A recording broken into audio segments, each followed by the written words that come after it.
રાધે રાધે મિત્રો, જો તમારે પણ તમારા મોબાઈલની મદદથી તમારા પીએફના પેન્શનના રૂપિયા ઉપાડવા હોય તો કઈ રીતે તમે ઉપાડી શકો એની સ્ટેપ બાય સ્ટેપ પ્રોસેસ આ વિડીયોમાં હું તમને જણાવવાનો છું.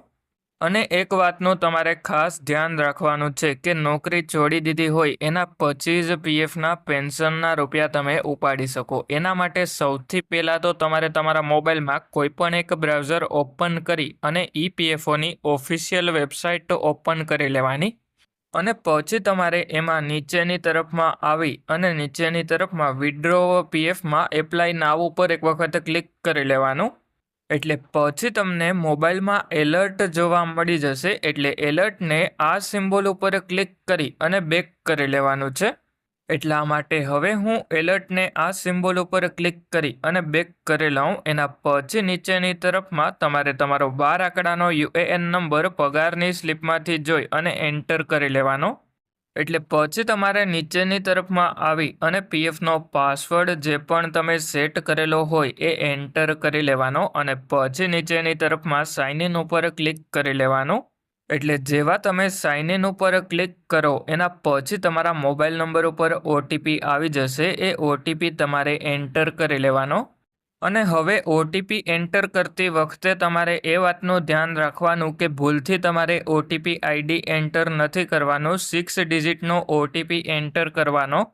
અને પછી તમારે સબમિટ ઉપર ક્લિક કરી લેવાનું. એટલે જેવા તમે સબમિટ ઉપર ક્લિક કરો એના પછી તમને કંઈક આ રીતેનો ઇન્ટરફેસ જોવા મળી જશે. એટલે પછી ઉપરની તરફમાં આ 3 લાઇન ઉપર ક્લિક કરી લેવાનું. અને પછી તમારે એમાં નીચેની તરફમાં ઓનલાઈન સર્વિસીસ ઉપર ક્લિક કરી અને ક્લેમ ઉપર ક્લિક કરી લેવાનું.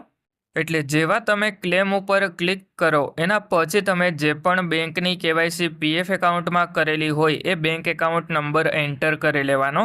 અને પછી તમારે નીચે વેરીફાઈ ઉપર ક્લિક કરી લેવાનું. એટલે પછી તમને એમાં ટર્મ્સ એન્ડ કન્ડિશન જોવા મળી જશે. એમાં તમારે યસ ઉપર ક્લિક કરી લેવાનું. એટલે પછી તમારો બેંક એકાઉન્ટ નંબર વેરીફાઈ થઈ જશે. એના પછી નીચેની તરફમાં આવી અને પ્રોસીડ ફોર ઓનલાઈન ક્લેમ ઉપર ક્લિક કરી લેવાનો છે. એટલે જેવા તમે પ્રોસીડ ફોર ઓનલાઈન ક્લેમ ઉપર ક્લિક કરો એના પછી નીચેની તરફમાં સિલેક્ટ ક્લેમ ઓપ્શન ઉપર એક વખત ક્લિક કરી લેવાનું છે. અને પછી તમારે એમાં only pension withdrawal form 10C select કરી લેવાનું છે. અને જો તમારી નોકરી ચાલુ હોય તો પીએફ એડવાન્સ ફોર્મ 31 એપ્લાય કરવાનું. એટલા માટે હવે આપણે પેન્શન ઉપાડવું છે. એટલા માટે ઓનલી પેન્શન વિડ્રોવલ સિલેક્ટ કરી લીધું. એના પછી નીચેની તરફમાં લોકાલિટીમાં તમારા ગામનું નામ અને પછી નીચેની તરફમાં સ્ટ્રીટમાં શેરી નંબર એન્ટર કરી લેવાનો. અને પછી તમારે સિલેક્ટ સ્ટેટ ઉપર ક્લિક કરી અને તમારું રાજ્ય જે પણ હોય એ સિલેક્ટ કરી લેવાનું.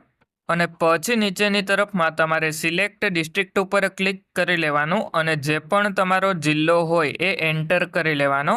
અને પછી નીચેની તરફમાં સિટીમાં જે પણ તમારા તાલુકાનું નામ હોય એ એન્ટર કરી અને પછી નીચેની તરફમાં 6 ડિજિટ પિનકોડ તમારે એન્ટર કરી લેવાનો. અને પછી તમારે નીચેની તરફમાં આવી અને ગેટ મોબાઈલ ઓટીપી ઉપર ક્લિક કરી લેવાનું. એટલે પછી તમારા મોબાઈલ નંબર ઉપર ઓટીપી આવી જશે. એટલે જે પણ ઓટીપી આવેલો હોય એ ઓટીપી એન્ટર કરી અને સબમિટ કરી લેવાનો. એટલે પછી તમારું ક્લેમ ફોર્મ પોર્ટલ ઉપર સબમિટ થઈ જશે. અને પછી થોડાક દિવસની અંદર તમારા પીએફના પેન્શનના રૂપિયા તમારા બેંક એકાઉન્ટમાં જમા થઈ જશે. એટલે આ રીતે તમે તમારા મોબાઈલની મદદથી તમારા પીએફના પેન્શનના રૂપિયા ઉપાડી શકો. એટલે હવે જો તમારે તમારું પીએફનું કોઈ પણ કામ મારી પાસે કરાવવું હોય તો મારો મોબાઈલ નંબર આ વિડીયોના ડિસ્ક્રિપ્શનમાં જોવા મળી જશે. ત્યાંથી મને કોન્ટેક્ટ કરી લેજો.